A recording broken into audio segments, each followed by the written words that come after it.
Mexico is dealing with an extremely rare and aggressive form of cancer. The 34-year-old wants other women to learn from her story. What is your name?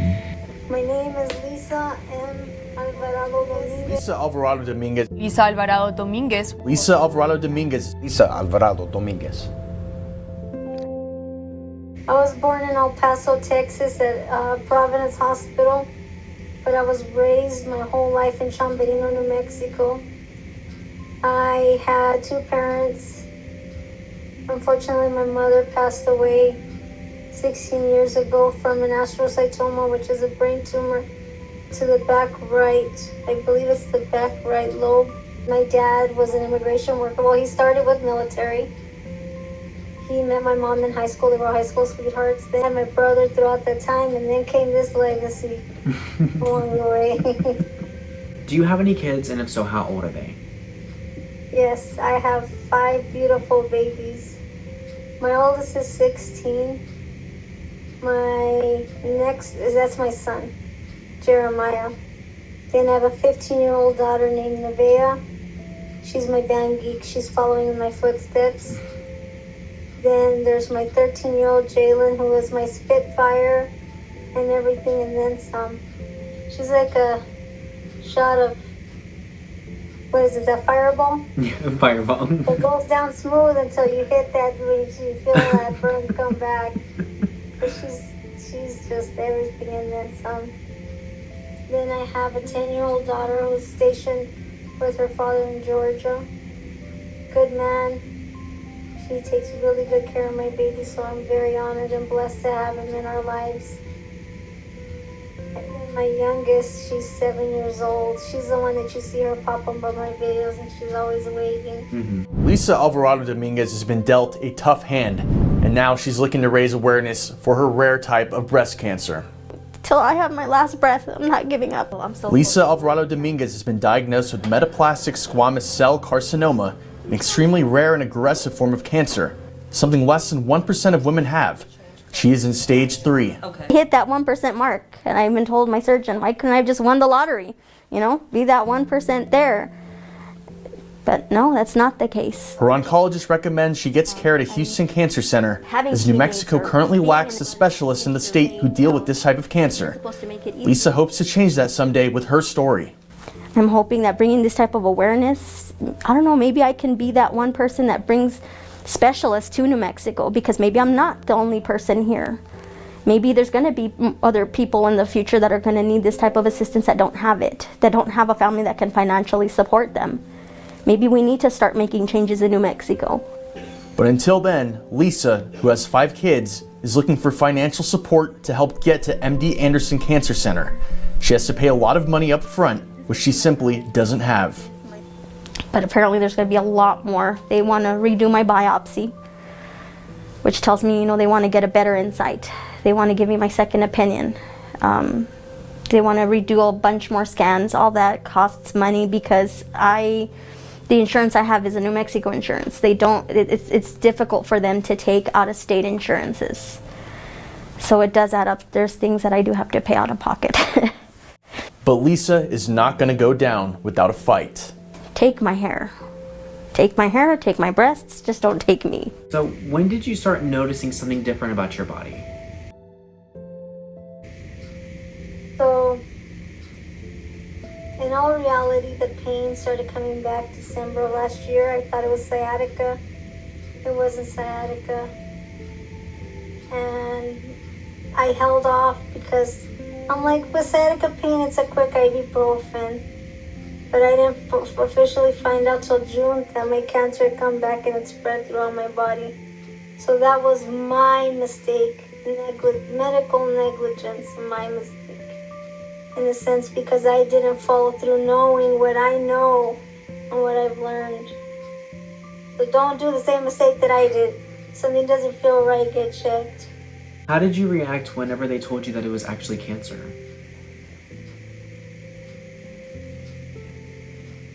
It was a shock. So when the doctor came in, she sat down and grabbed my hands, and they don't do that unless there's something bad. It's just human reaction, right? Right. Physical contact. to lessen the blow. She came in and she's like, I'm so sorry, you have about a year left. And I was like, me? It was sciatica, what are you talking about? She's like, no, it's in the bones, it's in your liver. And so then I said, I don't accept it. Get me on a chemo plan. Let's start tomorrow. She's like, are you serious? I was like, did I stutter, woman? And she was like, that's my spirit. That's my fighter right there. I was like, let's get it. But then when I got thrown into liver failure, in October was when I got the news that it wouldn't be lasting past 30 days. On ABC 7, a Chamberino mother was diagnosed with a rare and aggressive form of breast cancer. And just a few weeks ago, doctors told her she had less than a month to live. ABC 7's Rosemary Montañez has the emotional story of Lisa Alvarado-Dominguez. I try not to cry because then everybody starts crying and I'm like, no, we're not going to cry. Lisa Alvarado-Dominguez's spirit has remained bright despite a dark diagnosis. She's 36, and 2 years ago, she was diagnosed with metaplastic squamous cell carcinoma of the breast, a rare and aggressive form of cancer. ABC 7 spoke with her in 2022, just weeks after her initial diagnosis. Till I have my last breath, I'm not giving up. 10 months later, she went into remission. But earlier this year, she received the news she didn't want to hear. The cancer returned. One tumor in the right side of my skull, one in the center of my skull, two in between my shoulder blades, one in my L1, which is my lower back. My entire sacrum, which is the entire butt bone, was infested. Both femurs were infested. And I had a met in my liver, and some of my lymph nodes on my right side tested positive. So it spread back, in a matter of just a few months. The doctors told her originally she had about a year to live, but in early October, they found out she only had about a month left. Pretty much told me, she's like, you're not gonna make it to Christmas. And I said, what about Thanksgiving? She goes, I don't think so. I was like, okay. Her diagnosis changed because doctors realized she had liver failure from the chemotherapies she underwent 2 years ago. Lisa knew it was going to be an uphill battle. It's everywhere. It's just everywhere. And then when I physically saw it on my PET scan, cancer glows like a yellow color. So you see your full physical skeletal structure, except that mine looked like an entire glow stick. This time around, I knew it. I had already felt it. I was really sick. I'd been in and out of the hospital. A single mother to 5 children, all under the age of 16, she had to tell her oldest son. I saw the look on his face, like his face just dropped. But he held it together. And then I came home and I told my kids. And it took me back to me when I was 20. And I was going through that with my mom. And I just told him, I said, look, we knew what was going to happen. I said, now we just have a little more time. Her mother died of a brain tumor just 1 day before Lisa gave birth to her son. So I think to myself, maybe there is hope. Maybe my mom was a stepping stone.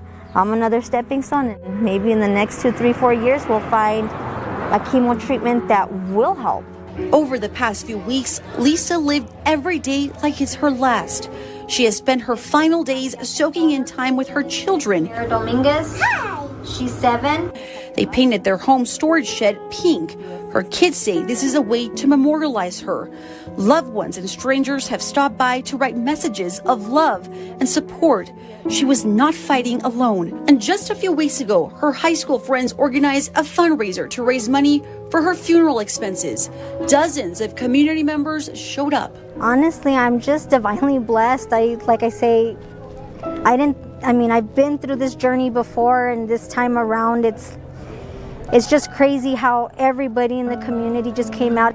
I kind of think to myself, what did I do to deserve all this help? Since the beginning of her cancer battle, Lisa worked on raising awareness and calling for change. She said New Mexico lacks proper funding and resources for cancer patients. She was forced to seek medical treatment in California. In New Mexico, cancer is growing exponentially, and the treatment's just not where it should be, that patients have to travel out of state. If they don't have private insurance, their New Mexico insurance is not going to cover it. But she's not giving up without a fight. Cancer's not taking me down. I will go kicking and screaming until that last moment. I want people to remember me as the happy person I was, as the person that never gave up, and that just, I always try to make, even when I'm feeling low, I try to make people feel better and happy. This native of the tiny community of Chamberino hopes her story will generate much needed change. But above all, I just want to make a difference, even if it's just for that moment. I just want people to remember, like, God, Lisa, no matter what she went through, she pushed for everything. She always put a smile on your face. Sometimes I joke about it, and I'm probably even going to be late to my funeral. You guys already know how I am.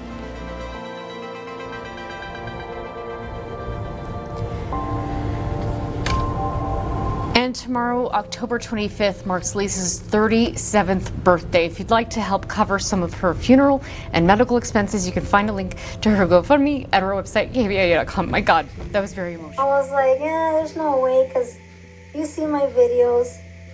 I'm still moving and grooving, and yeah, unfortunately, it's taking my groove away. But I like to consider my body like Selena's song, La Gargacha. It's beat up, it's broken, it's only meant to last for a short amount of time, because when God brings me back, He's bringing me back in a Bugatti or whatever He feels that I am entitled to. As long as it has safety features for children, I don't care. But yeah. What is the best decision that you think you've ever made? One of the best?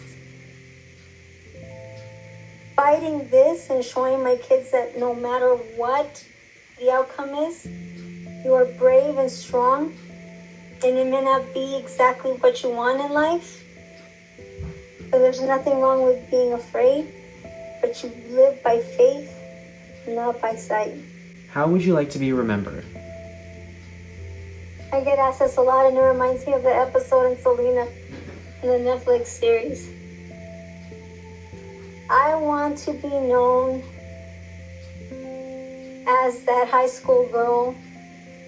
I was always friendly with everybody, and even in my older days, I'm human, I snap, but I always apologize. If I'm ever out of pocket, I always apologize, and I just want to be remembered that I lived a life full of love, giving love, even when sometimes it didn't love me back.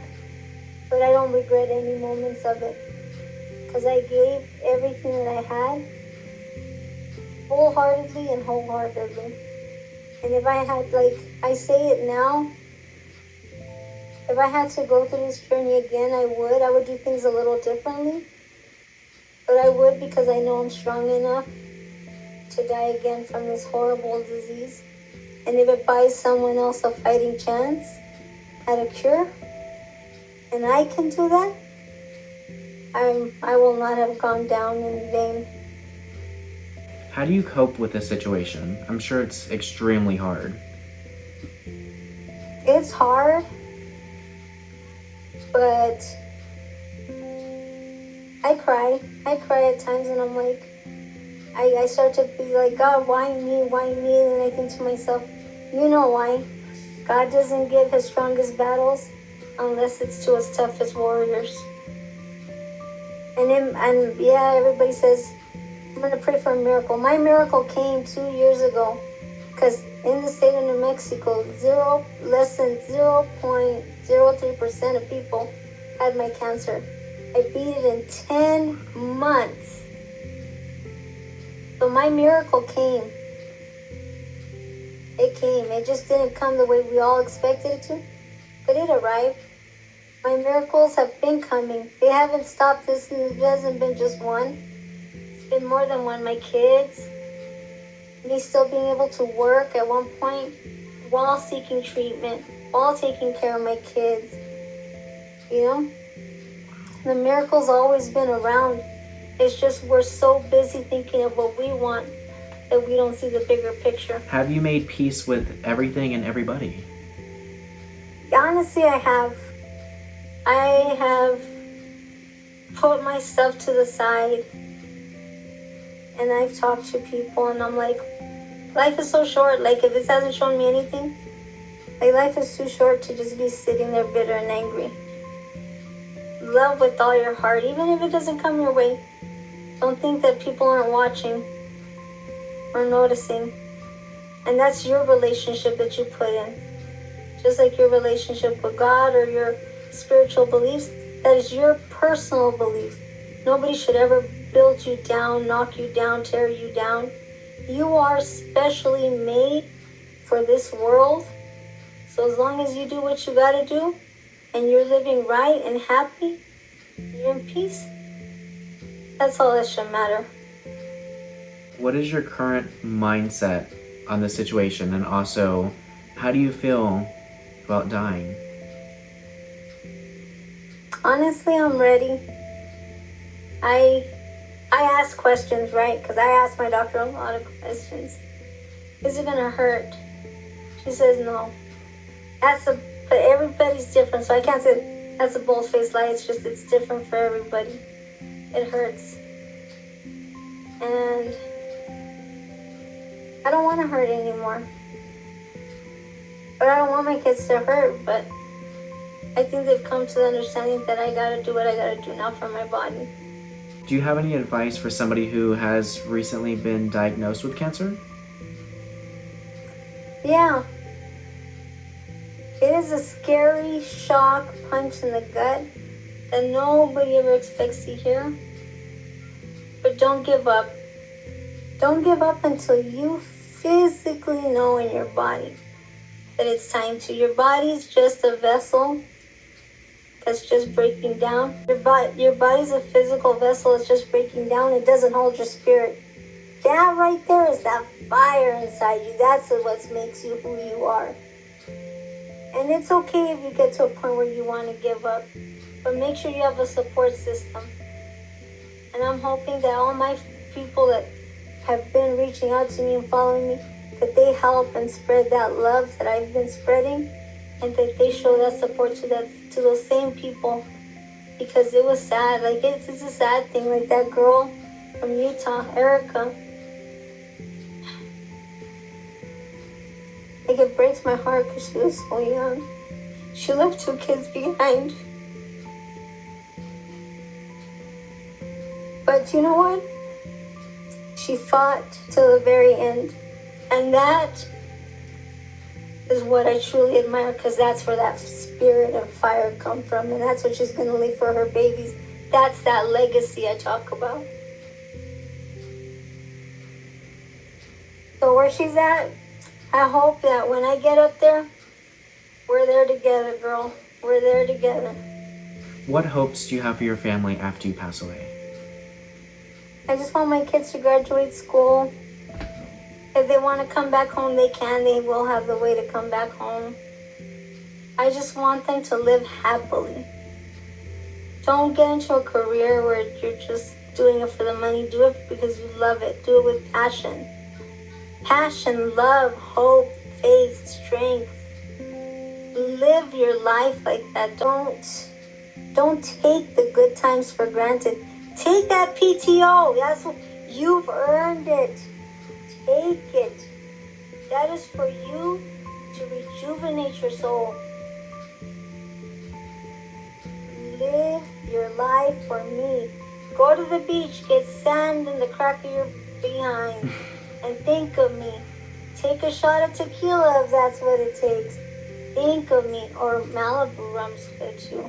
I stopped drinking since I got sick, but take those moments and share them with me, because I will always be there.